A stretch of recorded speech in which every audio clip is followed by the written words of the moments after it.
Assalamu alaikum students, myself Mohammad Athar Ali and I'm here to teach you mathematics. So let's carry on. Our topic is chapter number 1, operations on sets. But first of all, we will discuss about sets and its types. Then we will move towards operation on sets. Okay. So what is set? A collection of well-defined and distinct objects. ये collection है और well-defined और distinct objects का. What is well-defined and what are distinct objects? इसको अभी हम आपको explain करते हैं. First of all, हम explain करते हैं well-defined set. Well-defined set कब कहलाता है? उस सूरत में कहलाता है जब उस सेट की कोई स्पेसिफिक प्रॉपर्टी हो और वो सेट की डेफिनेशन हर एक के लिए सेम हो. दोबारा से मैं अपने वर्ड्स को रिपीट करता हूँ. ऐसा सेट जिसकी कोई स्पेसिफिक प्रॉपर्टी हो और उसकी डेफिनेशन हर एक के लिए सेम हो, ऐसे सेट को वेल डिफाइंड सेट कहा जाता है. ठीक है. For example, set of vowels. अगर कोई मुझसे कहता है कि वॉवेल्स का सेट बताइए, यानी वॉवेल्स के मेंबर्स को लिस्ट कीजिए, तो मैं बताऊंगा उसको A, E, I, O, U. Okay, these are the 5 members or 5 objects of vowels. Similarly, अगर कोई मुझसे कहता है tell me the members of natural numbers less than 6, natural numbers बताइए जो 6 से छोटे हों, तो उनके लिए मैं कौन से नंबर्स लिखूंगा? 1, 2, 3, 4, 5. These are the natural numbers less than 6. अब तो जब हम बात कर रहे थे वेल डिफाइंड सेट की, तो हमने क्या समझा कि इसकी एक स्पेसिफिक प्रॉपर्टी होती है और इसकी डेफिनेशन हर एक के लिए सेम होती है.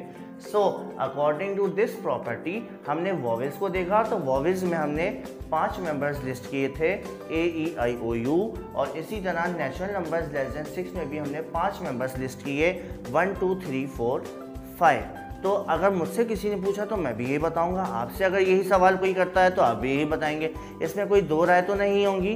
तो ऐसे सेट को वेल डिफाइंड कहा जाता है जो हर एक के लिए इजीली अंडरस्टैंडेबल हो और हर एक जो है वो इसको इजीली डिस्क्राइब कर सके, जैसे कि दूसरा या हमने किया.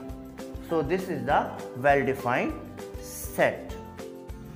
सेकेंड थिंग, डिस्टिंक्ट ऑब्जेक्ट्स की बात करनी है हमें. डिस्टिंक्ट का मतलब होता है अलग अलग, जुदा जुदा. यानी सेट जब हम बना रहे होते हैं, वेल डिफाइंड सेट जब हम बनाते हैं, तो उसमें इस चीज़ का ख्याल रखते हैं कि जो सेट के अंदर लिखे हुए ऑब्जेक्ट्स हैं वो एक दूसरे से डिफरेंट हों, सेपरेट हों और उसमें रिपीटेशन की इन्वॉल्वमेंट नहीं होनी चाहिए. चाहे एक मेंबर 50 दफ़ा उस ग्रुप का हिस्सा हो, बट हम उसको एक ही दफ़ा कंसीडर करेंगे, एक ही दफ़ा रिकॉर्ड करेंगे. तो इस सिचुएशन को, इस कंडीशन को डिस्टिंक्ट ऑब्जेक्ट्स कहा जाता है. जब इस कंडीशन में ऑब्जेक्ट्स लिस्ट किए जाते हैं तो वो डिस्टिंक्ट ऑब्जेक्ट्स कहलाते हैं. Well defined and distinct objects के बाद हम आते हैं किसकी तरफ. हमने आपको बताया कि कर्ली ब्रैकेट सेट की नोटेशन होता है. उसके बाद एक चीज़ हम आपको बताते हैं, objects written in the set are called members और एलिमेंट्स. सेट के अंदर लिखे हुए जो ऑब्जेक्ट्स होते हैं, जो सेपरेटली लिस्ट होते हैं, डिस्टिंक्ट ऑब्जेक्ट्स होते हैं, उनको हम क्या कहते हैं? मेंबर्स और एलिमेंट्स. क्या कहा जाता है उनको? मेंबर्स और एलिमेंट्स. सिमिलरली उसके बाद एक और पॉइंट आपको यहाँ पे याद रखना है सेट थ्योरी से related. We use capital letters of English alphabet to name our set. English alphabet के कैपिटल लेटर्स का इस्तेमाल किया जाता है सेट का नाम देने के लिए. अब इसकी एक एग्जांपल मैंने यहाँ पे लिखी है, आप नोट कर सकते हैं. A equals 1, 2, 3, 4, 5. तो मैं कह सकता हूँ कि सेट A में 5 मेंबर्स हैं जो कि एक दूसरे से डिस्टिंक्ट हैं, 1, 2, 3, 4, 5. तो मैं इसको पढ़ूंगा सेट ए। क्या पढ़ूंगा मैं इसको? सेट ए। ओके, नेक्स्ट जब हमने आपको सेट की थ्योरी बेसिकली एक्सप्लेन कर दी, वह सेट क्या है, वेल डिफाइंड ऑब्जेक्ट क्या है, डिस्टिंक्ट ऑब्जेक्ट क्या है और उसका सेट नोटेशन, सेट को नाम कैसे दिया जाता है, उसके बाद हम मूव करते हैं टाइप्स ऑफ सेट पर। टाइप्स ऑफ सेट में पहली टाइप है हमारे पास फाइनाइट सेट। जैसे कि नाम से जाहिर है कि ये ऐसा सेट होता है जिसके मेंबर्स को हम काउंट कर सकते हैं, यानी इसमें लिमिटेड और काउंटेबल मेंबर्स होते हैं। आप यहाँ पे बोर्ड पे देख सकते हैं कि फाइनाइट सेट में लिखा लिमिटेड और काउंटेबल मेंबर्स। इसमें लिमिटेड और काउंटेबल मेंबर्स होंगे। आप सेट ए को अगर नोट करें तो सेट ए में मैंने मेंबर्स लिखे हैं ABCDE, यानी सेट ए में 5 मेंबर्स हैं, तो ये इजीली काउंटेबल हैं। तो ऐसे सेट जिसके मेंबर्स को काउंट किया जा सकता है, तो इस तरह के सेट को फाइनाइट सेट कहते हैं। Second type infinite set. Infinite set basically क्या है? ऐसा सेट है जिसमें अनलिमिटेड और अनकाउंटेबल मेंबर्स होते हैं। ठीक है, यानी उसकी स्टार्टिंग पता होती है, एंडिंग पता नहीं होती, या फिर स्टार्टिंग नहीं पता होती तो एंडिंग पता होती है। तो ऐसे सेट को हम इनफाइनाइट सेट कहते हैं। इसके मेंबर्स जो है वो अनकाउंटेबल, अनलिमिटेड होते हैं। आप यहाँ पे नोट कर सकते हैं सेट बी में मैंने सेट ऑफ नेचुरल नंबर्स लिखा है और मैंने इसको स्टार्ट तो 1 2 3 से किया है, बट आगे ये मैंने डॉट्स दिए हैं, यानी ये डॉट्स जो है वो कंटिन्यूटी और इन्फिनिटी को शो कर रहे हैं। फोर्थ टाइप है हमारे पास इक्विवेलेंट सेट्स।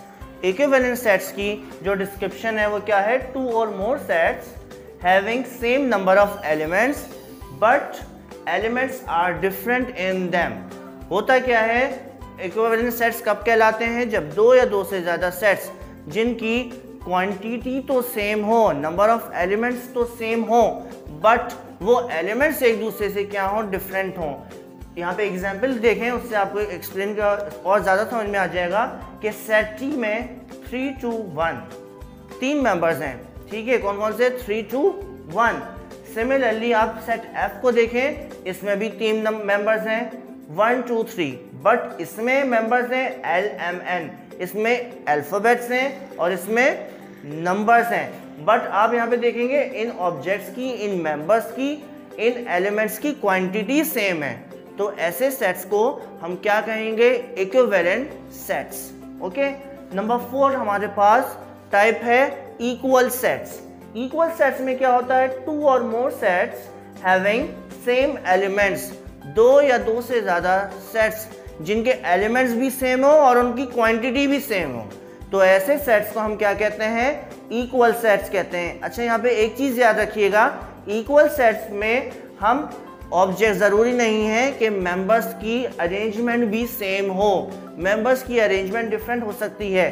सेट डब्ल्यू में आप देखिए ABC लिखा हुआ है, सेट क्यू में आप देखिए BAC लिखा हुआ है। अब है दोनों सेट्स में ABC, बट इनकी अरेंजमेंट डिफरेंट है। सो ये इक्वल सेट्स कहलाएंगे क्योंकि इनकी क्वांटिटी भी सेम है, एलिमेंट्स भी सेम है, अरेंजमेंट डिफरेंट हो सकती है। ठीक, और एक और पॉइंट यहाँ पे याद रखिएगा, इक्वल सेट्स को हम इक्विवेलेंट सेट्स भी कंसीडर कर सकते हैं अगर क्वांटिटी की रिस्पेक्ट से देखा जाए तो। Fifth type is null set. Set contains no element, it is denoted by this और दिस। ऐसा सेट जिसमें कोई मेंबर नहीं होता, या दूसरे लफ्ज़ों में ये कहें कि जिस चीज़ की एग्जिस्टेंस दुनिया में मौजूद ही नहीं है, ऐसी चीज़ को हम नल सेट में रिकॉर्ड करते हैं। नल सेट को रिप्रेजेंट करने के लिए 2 सिंबल्स यूज़ करते हैं, एक एम्प्टी सेट का सिंबल है और एक ये सिंबल है। अब यहाँ पे एक चीज़ याद रखने की ज़रूरत है कि जब नल सेट को लिखा जाता है, रिप्रेजेंट किया जाता है, तो इन दोनों सिंबल्स में से एक सिंबल रिप्रेजेंट किया जाता है। एक वक्त में दोनों सिंबल्स को नहीं लिखेंगे। अगर आपने ऐसा कर दिया तो वो नल सेट कंसिडर नहीं किया जाएगा। ओके, सो नल सेट में हमेशा याद रखिएगा, ऐसा सेट जिसमें कोई मेंबर नहीं होता, ऐसे सेट को नल सेट कहते हैं। इसकी एग्जांपल आप देखें, सेट ए में मैंने लिखा है set of letters before A in English alphabet. English alphabet में ए से पहले आने वाले लेटर्स, क्या ये पॉसिबल है? नहीं है, क्योंकि इंग्लिश अल्फ़ाबेट्स जो स्टार्ट होते हैं वो ए से स्टार्ट होते हैं और जेड पे एंड होते हैं। सो ए से पहले कोई अल्फ़ाबेट नहीं है इंग्लिश अल्फ़ाबेट में। सो ये नल सेट कंसीडर किया जाएगा। It is also called void set और एम्प्टी सेट। इसको वॉइड सेट या एम्प्टी सेट के नाम से भी याद किया जाता है। नल सेट, वॉइड सेट या एम्प्टी सेट, तीनों में से कोई एक भी वर्ड आपको अगर इनमें से सुनने को मिले तो आप समझ जाएं कि इसी सिचुएशन, इसी कंडीशन की बात हो रही है। नेक्स्ट टाइप है हमारे पास सबसेट। सबसेट का मतलब है small set of any set. किसी भी सेट के उसी के मेंबर्स को इस्तेमाल करते हुए छोटे छोटे सेट बनाएंगे तो उस सेट को हम सबसेट कहेंगे। सही, फॉर एग्जाम्पल एक सेट P है जिसमें मेंबर्स थे 2, 4, 6, 8। उसके साथ मज़ीद दो मेंबर्स के सेट बनाए। एक सेट Q बनाया जिसमें 2 मेंबर्स रखे और एक सेट M बनाया जिसमें 3 मेंबर्स रखे। लेकिन आप एक चीज़ नोट करेंगे, सेट Q और सेट M में जो मेंबर्स मौजूद हैं वो सेट P के ही मेंबर्स हैं। So set Q and set M are the subsets of P। ये सेट M और सेट Q किसके सबसेट कहलाएंगे? P के सबसेट कहलाएंगे। ओके, और इस P सेट को हम सुपर सेट का नाम दे सकते हैं। ठीक है, क्योंकि ये जो है अपने अंदर अपने साथ बने हुए तमाम सेट्स के मेंबर्स को कवर कर रहा है। उसके बाद नेक्स्ट टाइप आएगी universal set. Universal set in which all sets are under consideration. ऐसा सेट जो अपने साथ बने हुए तमाम सेट्स को कवर कर ले, उसके तमाम मेंबर्स को अपने अंदर कवर कर ले, उसे यूनिवर्सल सेट कहते हैं। इसकी आप एक एग्जांपल यूनिवर्सल सेट की आप सुनिएगा कि यूनिवर्सल सेट आपका ये जो स्कूल है, स्कूल की बिल्डिंग यूनिवर्सल सेट है और आपकी क्लास 8, 9, 10 और कोई दूसरी क्लास, अगर सिर्फ इनकी बात करते हैं तो ये क्लास, आपकी जो क्लासेस हैं वो क्या कहलाएंगी? सबसेट कहलाएंगी। किसकी? इस पूरे स्कूल के बिल्डिंग की। सो यूनिवर्सल सेट अपने साथ बने हुए तमाम सेट के मेंबर्स को अपने अंदर लाए कर लेता है। हम यूनिवर्सल सेट को सुपर सेट भी कहते हैं। किसका? उसके साथ बने हुए सेट का सुपर सेट कहलाएगा। आफ्टर टाइप्स ऑफ सेट्स हम स्टडी करने जा रहे हैं कुछ सेट्स के नेम्स के साथ उनके सिंबल्स, कि अगर वो सेट के नेम्स नहीं लिखते तो उनकी जगह उनके सिंबल्स को रिप्रेजेंट किया जाता है। ठीक है, तो सबसे पहले हमारे पास पहला सेट कौन सा है? Null set. नल सेट के लिए मैंने आपको बता दिया था कि हम कौन सा सेट यूज़ करेंगे, या तो ये सिंबल यूज़ करेंगे या ये सिंबल यूज़ करेंगे। एक ही टाइम में दोनों सिंबल्स यूज़ नहीं कर सकते। ठीक है, नल सेट की जगह पे, नल सेट की प्लेस पे हम इन दोनों में से कोई एक सिंबल यूज़ करेंगे, या तो एम्प्टी सेट या ये वाला सिंबल। सिमिलरली नंबर 2 पे आइए। Number 2 equal sets. जब 2 या 2 से ज़्यादा सेट्स की इक्वलिटी को शो करना हो, यानी उसकी क्वांटिटी भी सेम हो, अल्फा और एलिमेंट्स भी सेम हो, लेकिन उनकी अरेंजमेंट डिफरेंट हो जाए, वो कोई मसला नहीं है, लेकिन जो है क्वांटिटी और मेंबर्स सेम हो, तो ऐसे सेट्स के दरमियान साइन ऑफ इक्वलिटी हम लगा देंगे तो ये शो होगा कि ये क्या है, आपस में सेट्स इक्वल हैं। ये सेट्स क्या हैं? इक्वल। नंबर 3 पर आइए, इक्विवेलेंट सेट। इक्विवेलेंट सेट में जैसे कि हमने आपको टाइप जब बताई तो उसमें बताया कि इसमें मेंबर्स तो सेम नहीं होते मगर नंबर ऑफ मेंबर्स या उनकी क्वांटिटी सेम होती है। तो इस तरह के सेट्स को जो है वो कि इक्विवेलेंट शो करने के लिए या कॉरेस्पॉन्डेंस शो करने के लिए हम इस सिंबल का इस्तेमाल करेंगे। नंबर 4 पर आइए। नंबर 4 है सबसेट। सबसेट को रिप्रेजेंट करने के लिए हम जिस सिंबल का यूज़ करेंगे वो ये सिंबल है। ओके, ये समझे यू शेड में हमने यू शेप, यू को हमने हॉरिजॉन्टली बना दिया और उसको अंडरलाइन कर दिया। नंबर 5 पर आइए, यूनिवर्सल सेट। यूनिवर्सल सेट को रिप्रेजेंट करने के लिए कैपिटल यू का इस्तेमाल किया जाता है। ठीक है, कैपिटल यू का यूज़ करते हैं यूनिवर्सल सेट को रिप्रेजेंट करने के लिए।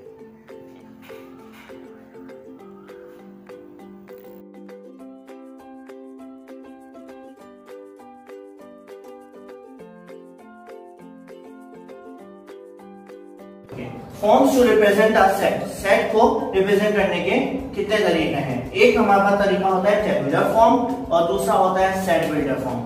टेबुलर फॉर्म में किस तरह हम सेट को लिस्ट कर सकते हैं, ये देखिएगा, A equals to curly bracket को हमने ओपन किया, set of even numbers less than 11, यानी ये सेट है इवन नंबर्स का जो 11 से छोटे हैं। अब आपकी नॉलेज होना चाहिए कि इवन नंबर कौन से होते हैं, 2, 4, 6, 8 and 10. These are the set of these are even numbers less than 10. तो जिस फॉर्म में मैंने सेट को लिखा है, ये सेट की जो फॉर्म आपको लिखी हुई नजर आ रही है, इस फॉर्म को हम कहते हैं टेब्यूलर फॉर्म। क्या कहते हैं इसको? Tabular form. सिमिलरली अब सेट को हम जब सेट बिल्डर फॉर्म में लिखते हैं तो इसको सिंबल्स के थ्रू जो है रिप्रेजेंट किया जाता है। सेट बिल्डर फॉर्म में जब हम रिप्रेजेंट कर रहे होते हैं तो x/x हम इसको सच दैट कहते हैं, और इस सच दैट को रिप्रेजेंट करने के लिए x कॉलन x का भी यूज होता है, स्लैश भी यूज कर सकते हैं, कॉलन्स भी यूज कर सकते हैं। सिंबल, उसके बाद अगला सिंबल हमारे पास आता है बिलोंग्स टू।